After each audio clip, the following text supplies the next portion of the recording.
Hello and welcome to Shaka Extra Time. I'm Paul Ndiho, and joining me on Shaka Extra Time is Shaka Sally himself, aka the Kabale Kid.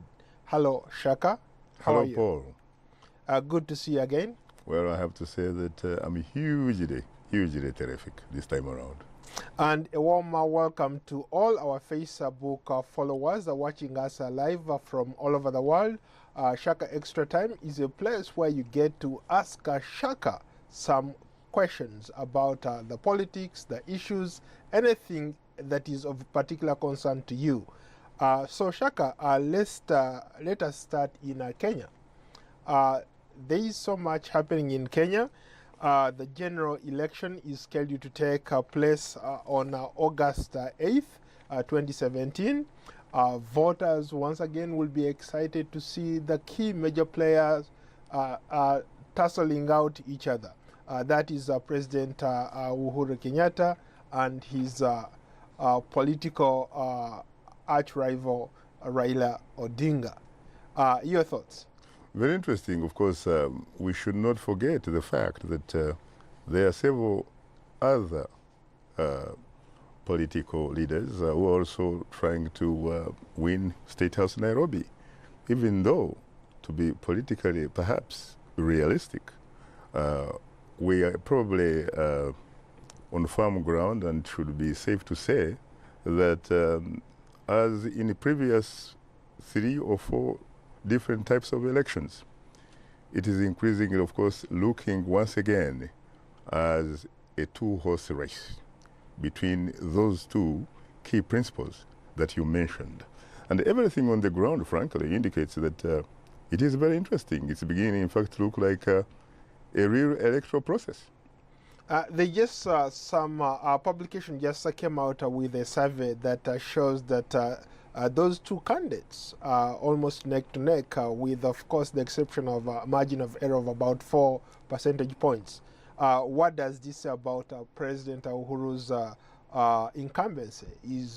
Should he be scared that Raila Odinga might snitch this away from him? I think if I were in the shoes of President Uhuru Kenyatta, I don't think, frankly, that I would be very much encouraged by the types of statistics that you're talking about. Because, first of all, he came in ahead at 48%, meaning that if the election were to be held today, he would win. But he would fall short of the magic number, which is 50 plus 1 vote, in which case it would be going to the second round. Raila Odinga, on the other hand, someone is from the opposition, frankly, not to have any major record to stand on because he's not an incumbent. He comes in at 42. I think that is something that he needs to feel comfortable with. And then, of course, you're talking about the fact that they found that 71%, or more than 71%, are not optimistic about where their country is headed. They have also they looked at the those who support the opposition. More than 90% of those who were interviewed, they feel like the country is on the wrong track. And then you have the issue, of course, of corruption. That's almost like an elephant in the room, really. I don't know how, if you're an incumbent, you can negotiate that.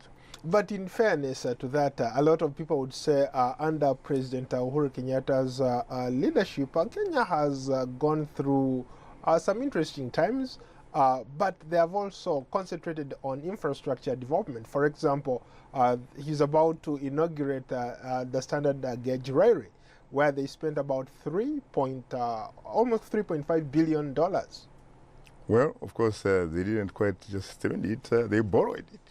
It is borrowed money. It is also a project that, in a sense, for some people, it symbolizes a major scandal.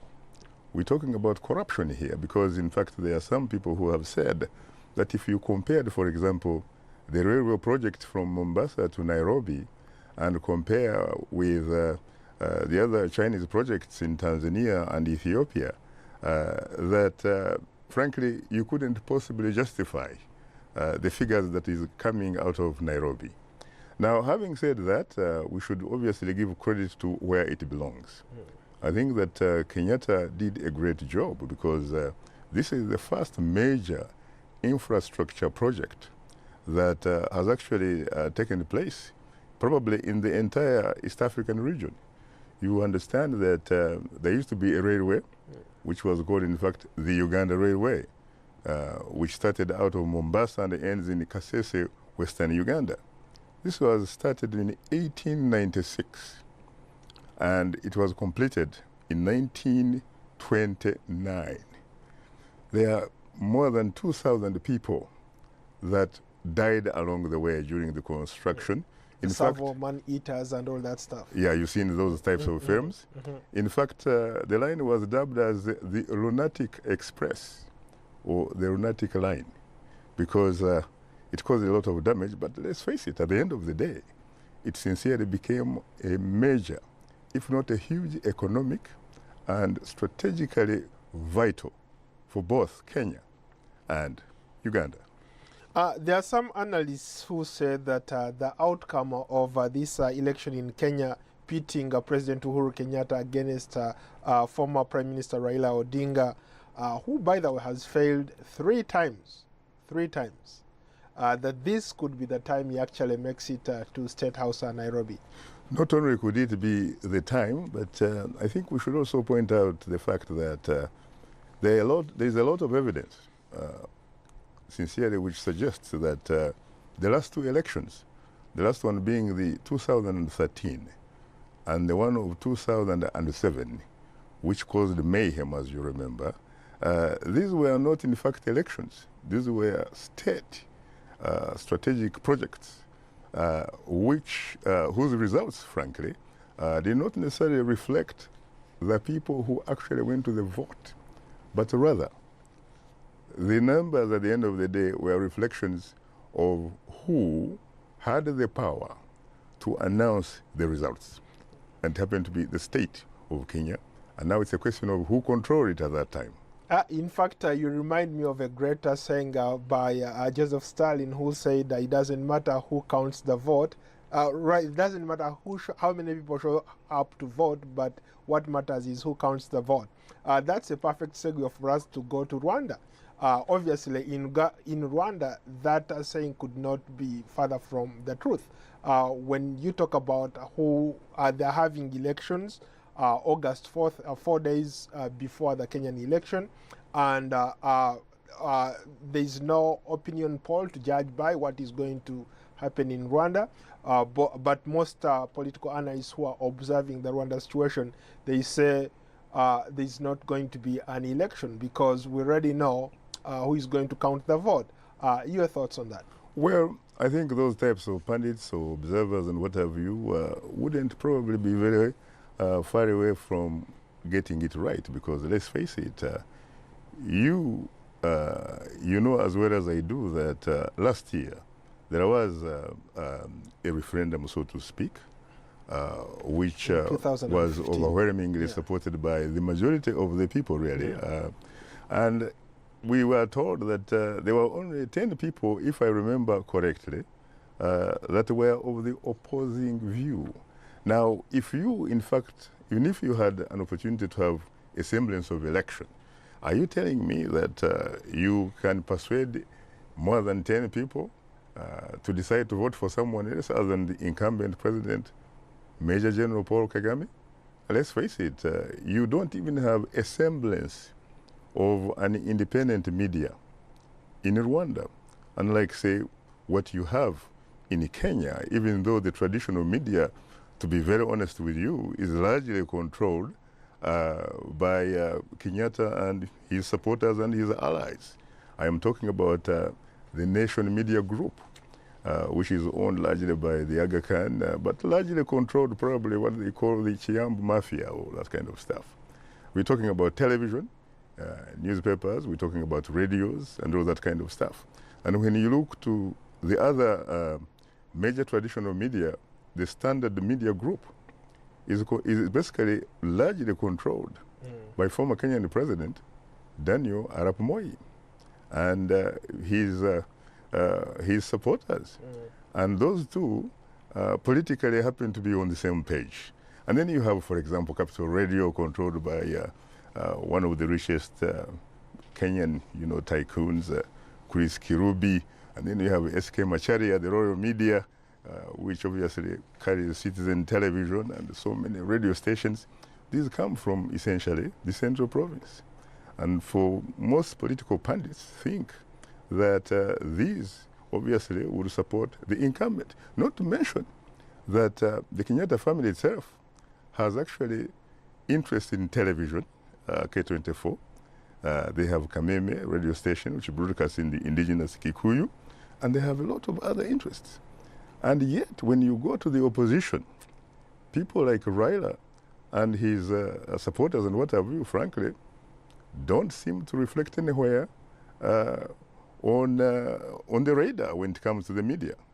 They have some localized radio stations, maybe in Kisumu and what have you, but certainly not a major traditional media group to be campaigning for them, except that they have a chance because of social media, the proliferation of social media, and of course the changing demographics, which makes it look like a new ball game in town, because a lot of those young people are not invested in the status quo. They are looking for jobs, so they probably would lean towards change. But when we go to Kigali, it's a totally different ball game. The only person, in fact, you hear about is incumbent president, Paul Kagame, and his RPF. You don't even know about the others, frankly, who claim or say that they are actually going to support, to oppose him. But in fairness to the Rwandan situation, the referendum that was carried out in 2015 approved the constitutional mandate that allows President Paul Kagame to stay in power until the end of 2017. But even beyond that. Even beyond that. As a matter of fact, it personalizes the specific name of Major General Paul Kagame retired, which means, frankly, it even no longer becomes what you would call a constitution. It, in fact, becomes a sort of personal manifesto, not a constitution, really. So, real quickly, so if you had to compare the two elections, they are both in East Africa. These are two East African countries. You could argue that they are both emerging economies. One is doing better than the other.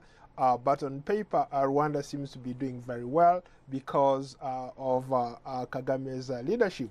And you look at Kenya, you have so many good things happening in Kenya. When it comes to infrastructure, Kenya, of course, cannot compete with any country in the East African region. But then you have two political playing fields. In Kenya, it seems more of a universal suffrage, more people are engaged.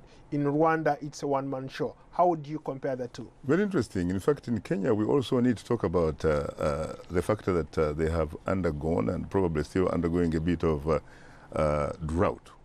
And that, in a way, has caused a lot of harm in terms of the economy, in terms of agricultural output and what have you. And in fact, there is a word in town, in Nairobi, they are talking about the possibility of what they characterize as unga revolution. We're talking about the basic staple, unga, which is maize flour or corn bread or whatever. It has, for the last several months, been inaccessible. It's been very, very expensive.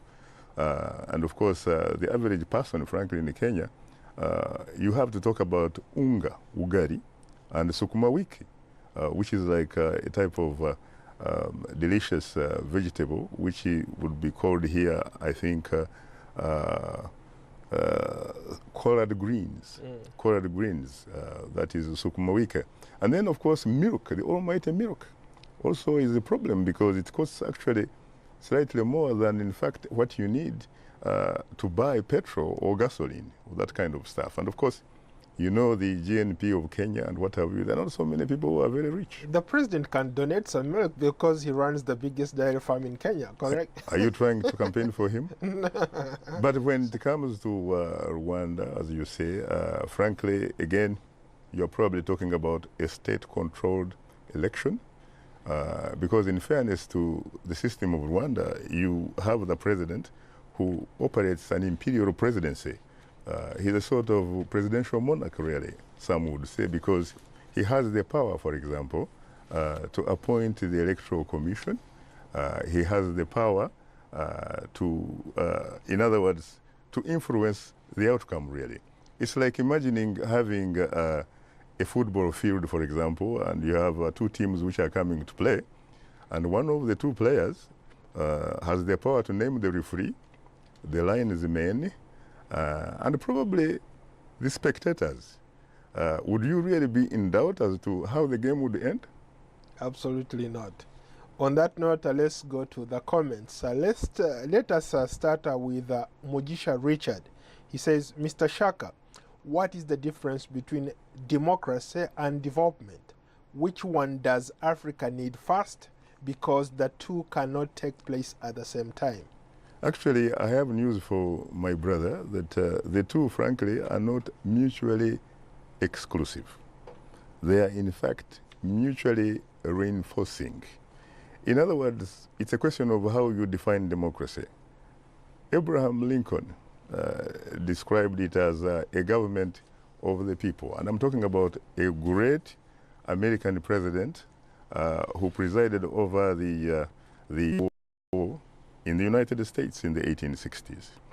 He talked about democracy being a government of the people, by the people, for the people. And of course, there is also another great man, a great man by the name Winston Churchill, who used to be a great journalist in his own right, and also became Britain's Second World War's great prime minister, occupying number 10 Downing Street.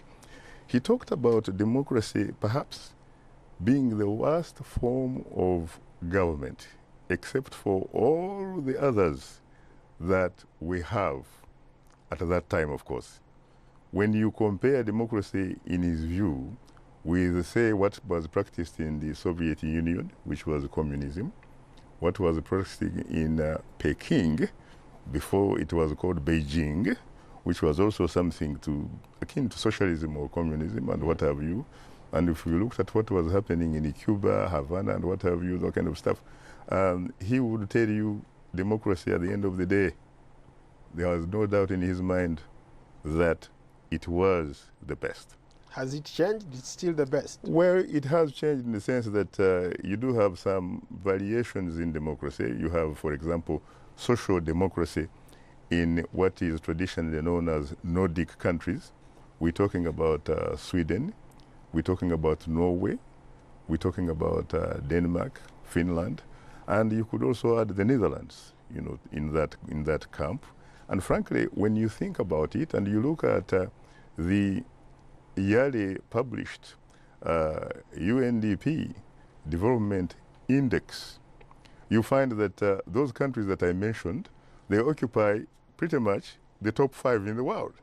In fact, there are times even where you find that Cuba, it counts much higher than the United States when it comes to things like education, things like healthcare and all that kind of stuff. Life expectancy? Yeah, well, life expectancy, they are somewhere there and what have you. But let's face it, at the end of the day, I think social democracy is probably the key, because it pretty much puts the human being at the center.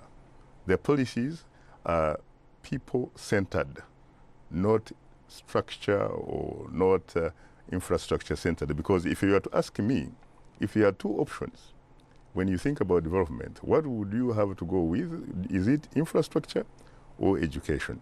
There are people who think you should go with infrastructure. But frankly, for me, I would go with those who say education, education, education. Because at the end of the day, it is those educated people, especially when they have quality education, that accesses them to skills. They are the types of people who decide what type of infrastructure they think is best suited for their development needs. When people talk about development sometimes, they really are talking about perhaps economic growth, having sometimes physical infrastructure kind of presence, like cities, very clean cities, like they talk about Kigali and what have you, sometimes skyscrapers like you have in New York. And yet you have many people, for example, in New York who are homeless. So when you talk about the development, you have to be thinking about, is there adequate or sufficient service delivery?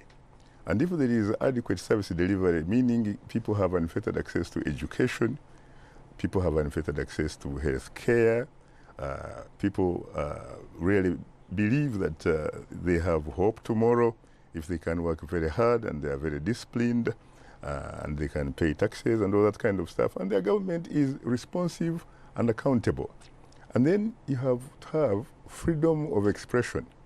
There is no substitute.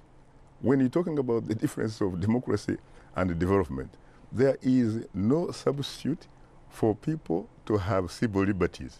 People need to be comfortable to think about who they are and where they are going. So as some key president in the United States once said, and that was Barack Obama, that even with prosperity, without freedoms, and we're talking about freedom of expression here, freedom of the press or the media, freedom of association, freedom of worship, and all other types of freedoms. Without that, he said, it is a form of fundamental poverty. I couldn't agree with him more. Likewise. Let's go to another comment. Dirichi Landiri, Shaka, I'm here in South Sudan. What could be the possible way to achieve a lasting peace in my beloved country? And what should be done to account for the dead since the outbreak of the civil war in 2013? It is very unfortunate that that question is sincerely seems to basically come, every week. I think we talk about South Sudan, and obviously it is a very legitimate question, and it requires some kind of a legitimate answer. Unfortunately, frankly, I do not think that I have the legitimate answer to that legitimate question, except that I can pretty much say what I have said before. First and foremost, there is a need sincerely for the leaders of South Sudan, whether those are in government or in opposition, to look themselves in the mirror and see whether they like what they see. Because at the end of the day, they can talk the talk, but without walking the talk, while their people are dying, nobody is going to believe in them, or nobody is even going to think, frankly, that they have what it takes to be leaders that they claim to be. I think that they need to be very politically realistic, and frankly, they need the presence of the political will. They need the presence of the political will. They need to make very hard decisions. They also need to know, and I'm addressing this to the president, Salva Kiir Mayardit, at one time my friend, I am trying to tell him, frankly, that there is no shortcut here. He should not try to negotiate around the elephant in the room, because the elephant in the room is a Dr. Riek Machar, who happens to be in the SPLM in opposition. He's going to have to figure out a way of swallowing his pride. And in the interest of all the Southern Sudanese, or the Dinka community, which some say he represents and reflects, he is going to have to cut a deal with this man and his supporters. Because at the end of the day, Paul, you do not make peace with your friends. You actually make peace with your adversaries, with your enemies. I think there are no shortcuts here. Interesting. Let's go to another comment. He says, Muzei Nyabyondo Vista Samuhirwe. Shaka, why is this word retirement giving a headache to our African leaders? I don't know, Mr. Muhirwe, whether it is giving them a headache, because it seems to be something really obvious. I can see that when it comes to different professions, it's not difficult for a teacher, for example, of teaching for 4 decades, to retire from teaching. People like Muzei Boniface Byanyima of Ruti, a suburb of Mbarara, Western Uganda, who is going to be a subject for tomorrow's Straight Talk Africa. We're going to look at his profile, reflecting on his legacy. He was a great teacher at Mbarara High School, became a head teacher, retired from that, went into politics, became a great member of parliament. It reached a point, of course, where there was no politics to talk about because a General Idi Amin stepped in place and decided to ban politics and what have you. And the old man retired to his rooty home. And he did other things. He became a rancher and all that kind of stuff. When it comes to doctors, I see doctors serving for 30 years or 40 years. They retire. When it comes to even farmers sometimes, actually, they retire. When it comes to artists, musicians, footballers and what have you, they retire. The only people where I have found problems not finding it perhaps in their DNA to retire are people who are presidents, and especially those who came to power through AK-47, who seized power in military fatigues and eventually declared themselves Democrats and start putting on some very expensive, beautiful Italian suits. So it's up to them. Why do they do that? Perhaps because they feel insecure because of some of the policies they have carried out. So they feel insecure that they can't possibly live in retirement without the big thing called political immunity. Very briefly, there is a comment here from Alice Mary Kebirungi. Do you think President Zuma of South Africa deserves a vote of no confidence? Well, Alice, I don't think, frankly, that is where, I should go because, let's face it, that is up to the members of the ruling African National Congress and especially the National Executive Committee, which met from Friday up to Sunday, I think, or Monday, and decided that, you know what, they still have confidence in the man. Well, Shaka, on that note, thank you so much for being another great interviewee. You're most welcome, sir. Yeah, thank you. I appreciate that. Thank you. Hugely terrific. Yeah.